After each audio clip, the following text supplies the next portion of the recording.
It is day 4 and we have our 4th update from a series of 7 posts that are coming in total on the Final Fantasy VII official Twitter page. Last week Friday they started with the first developer comment, with the final 7th one expected to be posted on Thursday, June 8th, the same day as Summer Games Fest live show. Also, we have some interesting sneaky evidence to show us that Square Enix does have an Ever Crisis trailer or video of some sorts prepped and scheduled to upload, with some more proof to back things up as well. This is going to be a hot week ahead of us for all things gaming, and if you're a Final Fantasy fan, you are definitely going to want to hit that subscribe button and notification bell so you don't miss out on any of this. Only 19% of you guys are currently subbed to the channel. Let's raise that even higher. Now with that being said, let's get into the video. The first easy mode theory with these posts are the fact that when the 7th post arrives, it's sort of a countdown as to when we can expect a trailer or reveal of some sorts, which also, conveniently, would be happening during the Summer Games Fest live show on June 8th.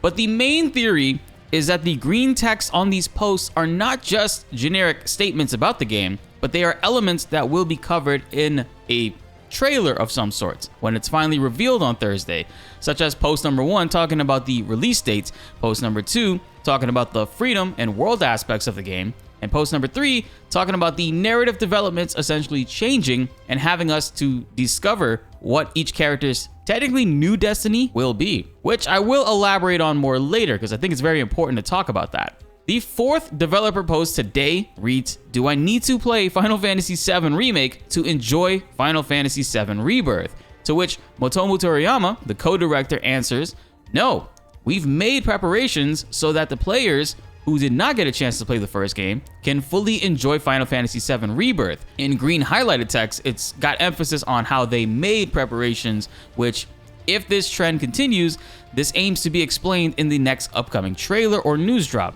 It's not surprising for most games these days to feature a recap option of some sorts. Many titles do this in the main menu to give newcomers a breakdown of what they can expect going into this one. And most of the time anyways, most players after they beat the new game, they usually go back to play the previous one. It's not for certain what exactly they have in mind for this, but we won't have to wait too long to see exactly what they will be doing with this. Comment below if you have a suggestion on how they'd go about doing this. Will they be taking the Devil May Cry 5 approach? It's an interesting statement to make for sure, because a lot of twists and changes happen in Final Fantasy VII Remake.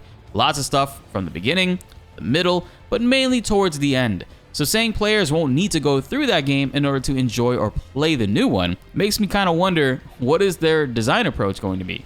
Will I be able to keep my Gottdemerungs though? As a company, it is a smart practice to ensure that your game can be accessible without having to play the others. This way new players are not feeling alienated, and ultimately you increase your sales of both titles at the end of the day. But knowing we get to learn more about this, and we don't have to wonder too long, is all the more satisfying.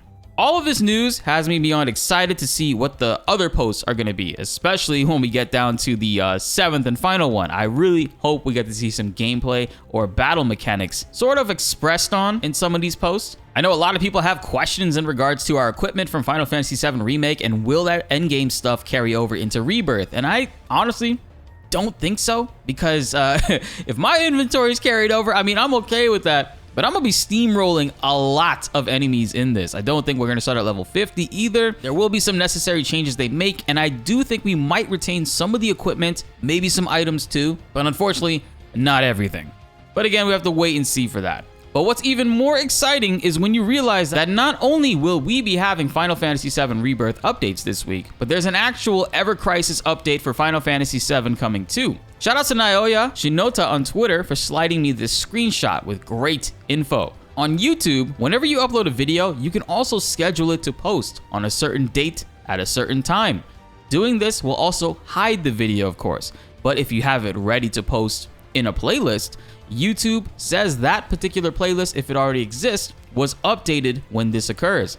For example, I have a Final Fantasy VII Rebirth news playlist, and also, I just realized I have not been adding videos to my playlist for quite some time. I'm very sorry about that. So I added the last couple videos to the Final Fantasy VII Rebirth news playlist, but now it says it was updated today, and after 7 days, this update notification will go away. Naoya saw on the Square Enix official Japanese YouTube page, they made an update to the Ever Crisis playlist. He took this screenshot a few days ago, so it's been about 10 days since they uploaded it to the channel and are just waiting for whatever reason to showcase it to us. So essentially, a new Ever Crisis trailer is currently being hidden in this playlist and is scheduled to be uploaded most likely Thursday, June 8th, after we get a Final Fantasy VII Rebirth reveal.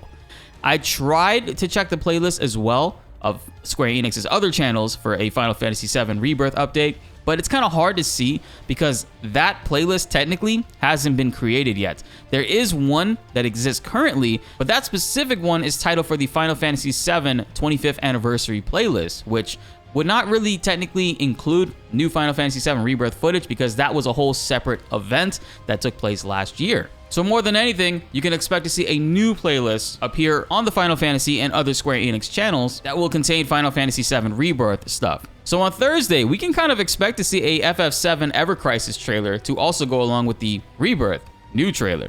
These both will help promote each other since Ever Crisis is technically a mobile gacha game that's going to be going through the original Final Fantasy VII story. And also, if you think about it, it makes sense to showcase Ever Crisis at Summer Games Fest because it's not a console-only event like the PlayStation Showcase was, since this is a mobile game. Summer Games Fest is talking about all games across all platforms, which is great to see. And most likely is why we didn't see any mentions on it for so long. I've been intrigued at many people not being excited or getting what the third post statement that they made from the FF7 Twitter meant in regards to the narrative developments for Final Fantasy VII and how we will be discovering each character's destiny.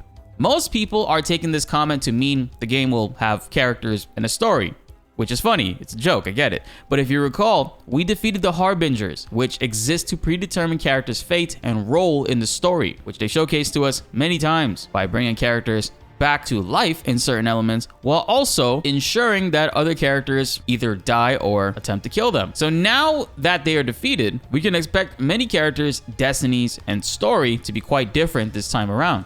Especially Zack, but this can go even deeper than that. Straight up, we could probably be seeing some characters die or live past certain points, which they're not supposed to, since this destiny is going to be different this time around, with no Harbingers or Whispers around to essentially correct the course of things that have to happen to stay in line with the original game. I don't agree with people writing this post off or the misconception of what this really means, but I do hope if you had any questions, I helped to alleviate some of them. I do think it's an interesting statement though. It's pretty wild to see how this has really fixed my sleeping schedule among many other things. We have a crazy big week ahead of us, and here is to post number 4. Now we have number 5, 6, and 7 to look forward to the rest of this week. But unfortunately, I will not be able to update you guys on post number 7 until later in the day, or probably around when the trailer most likely will be coming out. What do you guys think tomorrow's post will cover, post number 5? Comment below and let's get a discussion going. Be sure to like the video if you enjoyed and subscribe if you are new. More Final Fantasy videos are on the way and you do not want to miss them. My name is BltzZ and thanks for watching.